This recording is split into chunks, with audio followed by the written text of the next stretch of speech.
नमस्कार दोस्तों, आप देख रहे हैं HW न्यूज और मेरा नाम है सोनू कनौजिया। एनडीए यानी कि नेशनल डेमोक्रेटिक अलायंस, इसकी सरकार इस वक्त केंद्र में है और वहीं अगर बात करें तो लोकसभा में एक बड़ी ताकत के साथ एनडीए की सरकार बनी हुई है। लेकिन आपको बता दें कि एनडीए की शुरुआत 1998 में अटल बिहारी वाजपेयी और एल के अडवाणी के जमाने में हुई थी। उस वक्त जो पार्टियां कांग्रेस के साथ नहीं थी, उन पार्टियों को अटल बिहारी वाजपेयी और एल के अडवाणी ने एक साथ लिया और एनडीए बनाया और उसके बाद एनडीए को सरकार यानी कि सत्ता का भी स्वाद चखने मिला। लेकिन जैसे जैसे समय बदलते जा रहा है, वैसे वैसे एनडीए के जो प्रमुख दल हैं वो एनडीए से अलग हो रहे हैं और सबका ये कहना है कि भारतीय जनता पार्टी, जो कि एनडीए में सबसे बड़ी पार्टी है, वो सहयोगी पार्टियों की बात नहीं सुन रही है। आपको बता दें कि पहले टीडीपी यानी कि तेलुगु देशम पार्टी, इसने भी यह आरोप लगाया कि उनकी बात सुनी नहीं जा रही है। टीडीपी अलग हो गई, उसके बाद शिवसेना के साथ जिस तरह से खटपट हुई वो सभी ने देखा और फिर अब शिरोमणि अकाली दल, इसने भी फार्म बिल्स को लेकर एनडीए का दामन छोड़ दिया है। आपको बता दें कि कुछ दिनों पहले राज्यसभा और लोकसभा में ये बिल पास हुए थे। रविवार को राष्ट्रपति रामनाथ कोविंद ने इन तीनों बिलों को जो है वो मंजूरी दे दी थी। तीनों बिल कानून बन चुके हैं। लेकिन जैसे ही ये बिल पास हुआ, उसके बाद लगातार विरोध प्रदर्शन हमें देखने मिला। शिरोमणि अकाली दल की सांसद और मोदी कैबिनेट में मंत्री हरसिमरत कौर बादल ने भी अपने मंत्री पद से इस्तीफा दे दिया और अब एनडीए से भी शिरोमणि अकाली दल हट चुकी है। अब जिस तरह से एनडीए के जो प्रमुख दल हैं ये एनडीए से दूर जाते हुए नजर आ रहे हैं, तो ऐसे में सवाल ये उठ रहा है कि अब आगे एनडीए का क्या होगा। क्या सिर्फ एनडीए में बीजेपी ही रहेगी और क्या बीजेपी ही अपनी मनमानी करेगी? लेकिन कैसा रहा एनडीए का ये सफर, हम आपको बड़े ही शॉर्ट में बता देते हैं। सबसे पहले बात करते हैं एनडीए की शुरुआत कब हुई। आपको बता दें एनडीए की नींव रखी गई थी अटल बिहारी वाजपेयी और एल के अडवाणी ने और ये 1998 में इसकी शुरुआत हुई थी। जैसे ही 1998 में ये सभी दल जो है वो एकत्र आ गए और आने के बाद इन्होंने सरकार भी बनाई। कौन कौन से दल शामिल थे ये भी मैं आपको बता देता हूं। जब एनडीए बनी थी तो उस वक्त इसमें भारतीय जनता पार्टी बड़े पैमाने पर थी। इसके अलावा शिरोमणि अकाली दल, शिवसेना, जनता दल, लोक जनशक्ति पार्टी, तृणमूल कांग्रेस ममता बनर्जी की, डीएमके, तेलुगु देशम पार्टी, बीजू जनता दल और नेशनल कॉन्फ्रेंस, ये प्रमुख पार्टियां जो थी वो उस वक्त एनडीए के साथ में थी और इन्होंने मिलकर अटल बिहारी वाजपेयी को मुख्यमंत्री भी बनाया था। जैसे जैसे वक्त बदलता गया वैसे वैसे एनडीए के खेमे में भी दरार आना शुरू हो गई। कई पार्टियों ने एनडीए का दामन छोड़ दिया। कई मुख्य पार्टी थी, उन्होंने क्यों छोड़ा और कब छोड़ा ये भी हम आपको बता देते हैं। साल था 2002 का, जम्मू कश्मीर में विधानसभा चुनाव हो रहे थे, लेकिन इसमें एनडीए को भारी नुकसान हुआ और उस वक्त जम्मू कश्मीर में नेशनल कॉन्फ्रेंस एनडीए का सहयोगी पार्टनर था और जब इस चुनाव में करारी हार मिली तो जम्मू कश्मीर नेशनल कॉन्फ्रेंस ने इसका पूरा का पूरा ठिकरा जो है वो बीजेपी पे फोड़ दिया और ये कह के Jammu Kashmir national conference NDA से अलग हो गई। इसके बाद वक्त आया साल 2004 का, जब यहां होने थे लोकसभा चुनाव और इस लोकसभा चुनाव के वक्त ही डीएमके ने एनडीए का दामन छोड़ दिया और डीएमके ने कांग्रेस और यूपीए का दामन थाम लिया।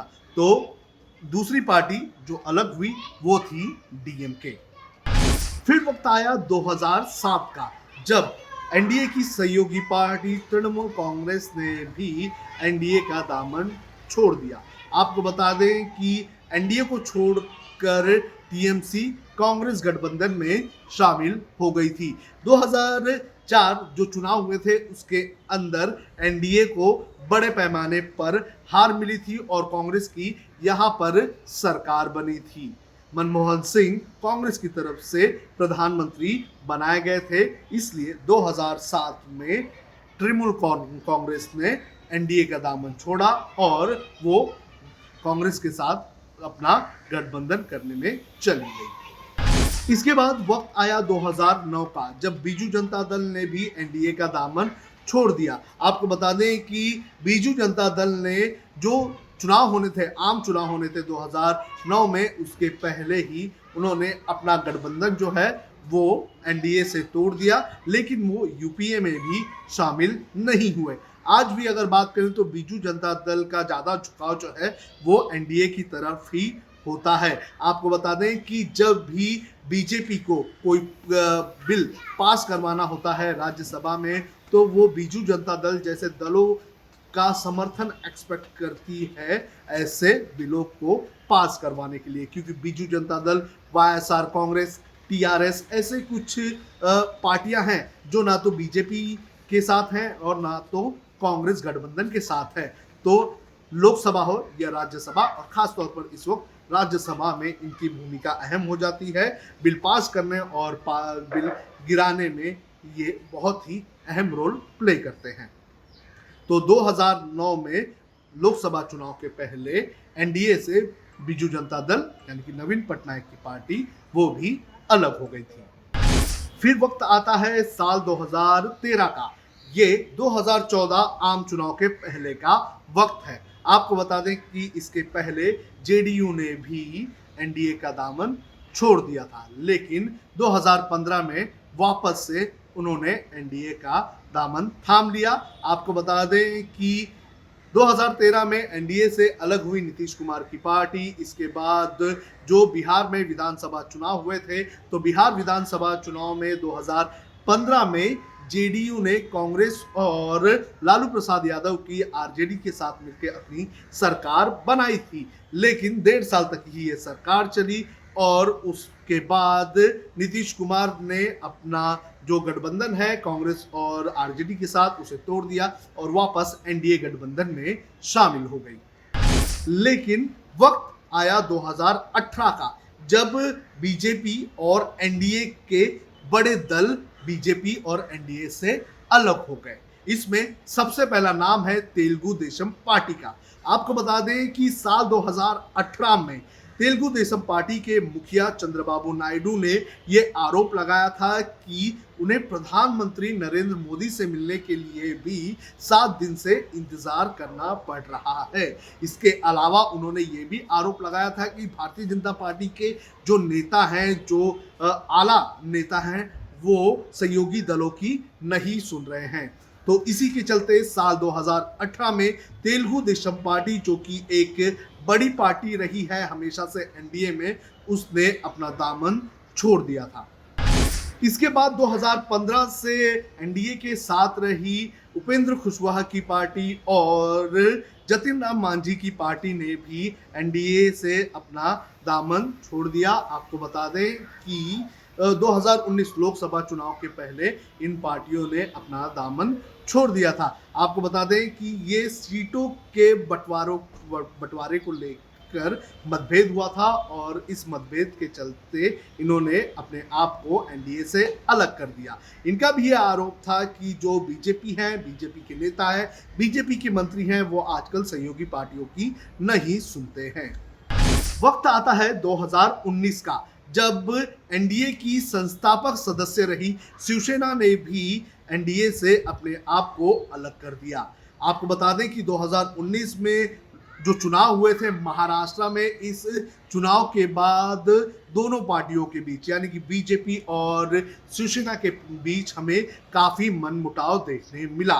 हालांकि सीएम की सीट पर कौन बैठेगा ये एक बहुत बड़ा विवाद का मुद्दा इन दोनों पार्टियों के बीच में रहा था और इसी के चलते शिवसेना बीजेपी से अलग हो गई। शिवसेना की तरफ से ये आरोप लगाए गए थे कि अमित शाह ने कहा था कि जो सरकार बनेगी तो उसमें मुख्यमंत्री जो होगा वो महाराष्ट्र में शिवसेना का होगा, लेकिन भारतीय जनता पार्टी उस चुनाव में, जो विधानसभा चुनाव हुए थे 2019 में, उसके अंदर सबसे बड़ी पार्टी बनकर उभरी थी और उसका ये कहना था जिस जिसके पास ज्यादा विधायक उसका ही बनेगा मुख्यमंत्री। लेकिन विवाद इतना बड़ा कि शिवसेना ने अपनी सबसे पुरानी सहयोगी पार्टी और जिनके साथ उनकी वैचारिक जो एकता थी वो भी थी, उसे भी उन्होंने छोड़ दिया। आपको बता दें कि शिवसेना और बीजेपी को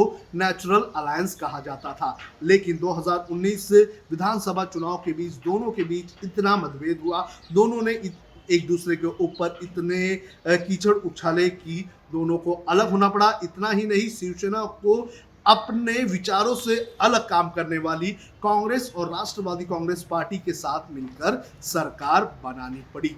तो ये एनडीए के लिए एक बहुत बड़ा झटका था। साल 2019 में एनडीए को एक और झटका लगा। हालांकि इसके बारे में ज्यादा बात नहीं की गई, ज्यादा चर्चा नहीं की गई। ये पार्टी थी ऑल झारखंड स्टूडेंट यूनियन। ये झारखंड विधानसभा चुनाव के पहले सीटों के मतभेद के चलते इन्होंने अपने आप को एनडीए से अलग कर लिया था। और अब कुछ ही दिन पहले एनडीए की सबसे पुरानी सहयोगी दल शिरोमणि अकाली दल ने भी अपना दामन अलग कर लिया है एनडीए से। आपको बता दें कि जो लोकसभा और राज्यसभा में 3 बिल पारित हुए थे, उसको लेकर लगातार अकाली दल की तरफ से विरोध प्रदर्शन किया जा रहा है। अकाली दल का ये कहना है कि बीजेपी के नेता, बीजेपी के मंत्री और बीजेपी अब सहयोगी दलों की नहीं सुनती हैं, और ये जो बिल आया हुआ है ये किसान विरोधी बिल है, और इसी के चलते उन्होंने खुद को एनडीए से अलग कर दिया है। तो ये एनडीए की कुछ प्रमुख पार्टियां हैं जिन्होंने खुद को एनडीए से अलग कर लिया। लेकिन आपको बता दें कि एनडीए के पास और एनडीए के सामने फिलहाल सरकार चलाने के लिए कोई भी खतरा नहीं है। लोकसभा में एक अच्छी खासी स्ट्रेंथ के साथ बीजेपी सत्ता में है, और राज्यसभा में भी उसके नंबर्स काफ़ी अच्छे हैं। और जब उन्हें मदद लगती है तो वाईएसआर कांग्रेस, बीजेडी जैसे, टीआरएस जैसे जो दल हैं उनका भी सहयोग उन्हें मिल जाता है। लेकिन ऐसे में सवाल ये उठता है कि आखिर एनडीए में अब कौन रहेगा, और क्या एनडीए में सिर्फ बीजेपी की ही चलेगी? अब खबरें पाइए सबसे पहले हमारे मोबाइल न्यूज एप्लीकेशन पर। एंड्रॉइड या iOS प्लेटफॉर्म पर जाइए, HW न्यूज नेटवर्क को सर्च कीजिए, डाउनलोड कीजिए और अपनी सुविधानुसार भाषा का चयन कीजिए। खबरों की भीड़ में अपने काम की खबर पाते रहिए। अगर आपको हमारा ये वीडियो पसंद आया है तो आप इसे शेयर करें, फेसबुक पर हमारे पेज को लाइक करें, ट्विटर पर हमें फॉलो करें, यूट्यूब पर ज़रूर सब्सक्राइब करें ताकि आपको हमारे हर खबर की अपडेट मिलती रहे।